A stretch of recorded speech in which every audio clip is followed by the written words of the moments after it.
Hey guys, what's going on? Carter here. Got another video for you. This is going to be a video about Sebenzas being tactical or not being tactical. Let's define the term tactical. You know, it's much debated, it's much overused. A lot of the times it's used to describe kind of mall ninja knives and things like that. For the purpose of this video and for the purpose of most of my videos, when I talk about tactical knives, I'm talking about knives that are primarily designed in a defensive weapon type fashion. You know, they're meant as a secondary or secondary to secondary weapon, a last resort weapon, backup weapon, something of that nature.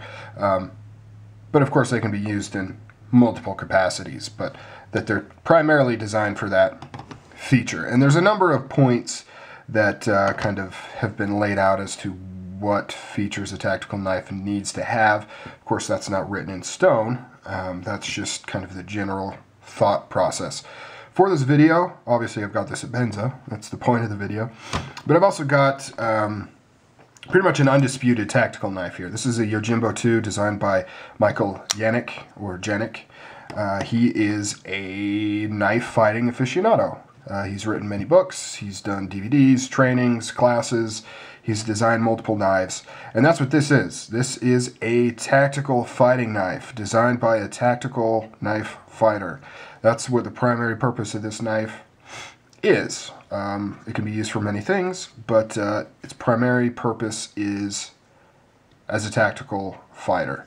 Now, the Sebenza is one of those very well-known kind of chameleons of the knife world. It kind of floats in and out of different categories.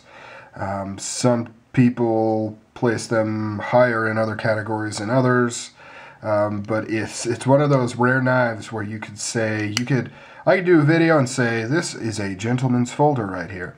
I could do a video and say, this is a utility knife. And I could do a video and say, this is a hard use knife. Or one like this that says, this is a tactical knife. And I think that's one of the reasons it's so popular, is it does kind of float into all those facets and has attributes of all of them, and it could really be used in any of those roles. But anyway, so this one, let's take a look at what makes a tactical knife. You know, like I said, there's nothing written in stone. There's a few different thoughts on this, but there's kind of some general ideas. One is lightweight. The idea of a tactical knife is that it needs to be lightweight. It also needs to be strong, but it needs to be lightweight, easy to maneuver, easy to carry. The next point is one-handed quick opening is a very important factor. As far as these two go, same. They're both easy to open. You could argue that the spider hole is more efficient if you have gloves on or dirty hands. You're less likely to slip off of it than with the Sebenza and the domed pivot here. But more or less, it's one-handed opening, it's quick opening. Oh, I didn't talk about weight. You know, the Sebenza is not a super lightweight knife, but it's also not a heavy knife. Obviously, with the two titanium slabs, it is maybe a little heavier than a lot of tactical knives, but I wouldn't say that that would push it out of the running of being one. The next one is you need a secure lockup. This has the compression lock, very, very strong lock. I wish they would use it more. And this has titanium frame lock, also very, very strong lock, especially with the way that Chris Reeve has implemented it. Very, very strong, so they're both the same in that fashion. The next one is it needs to have a tactically functioning blade, I guess, if that makes sense. In other words, it needs a blade that is going to work well with knife fighting. And generally, knife fighting does not involve a lot of thrusting.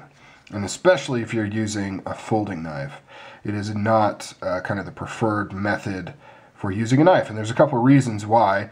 One of which is you're not quite sure what you're driving that knife into. You could hit a belt buckle, a button, you could hit something on their person, anything of that nature. Which is why this has a Wharncliffe knife blade on it. Generally with knife fighting, what you're doing is you're protecting your quadrants with incoming strikes. So usually you're slashing at arms is what you're going for. You're trying to disable the offensive arm. Whatever weapon is in that arm, you want to, kind of push it out of the way and then do a slash on it to get that individual to release that weapon. So they both will work excellent in that fashion, especially with this style of blade, the sheep's foot. Obviously it's quite similar to a Wharncliffe. Wharncliffe being perfectly straight, sheep's foot does have a slight curve, but they're both less of a stabbing and more of a slicing. Another factor is being a good slicer.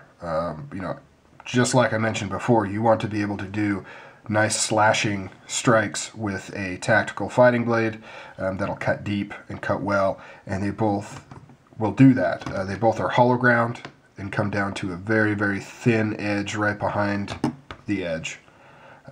So they both just cut extremely, extremely well. You will see they don't have super reinforced tips.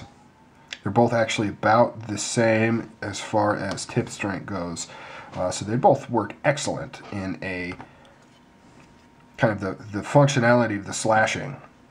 The next key feature of a tactical blade is grip and material. This is probably where the biggest difference is going to occur and where this is going to kind of be pushed the most out of a tactical role. Generally, G10 is the master of the tactical blade. It's lightweight, it's super grippy, it's resistant to chemicals, obviously it doesn't rust, it's resistant to sun and water and all kinds of things, and so that's why it's used a lot in tactical blades, as well as things like micarta and stuff like that. Smooth titanium, not quite so much. And you could say that the way it's designed, the grip kind of makes up for that, sure, but still, this is not the ideal tactical fighting knife material, the titanium. And the titanium is kind of what makes this look more like a gentleman's folder or just a utility knife.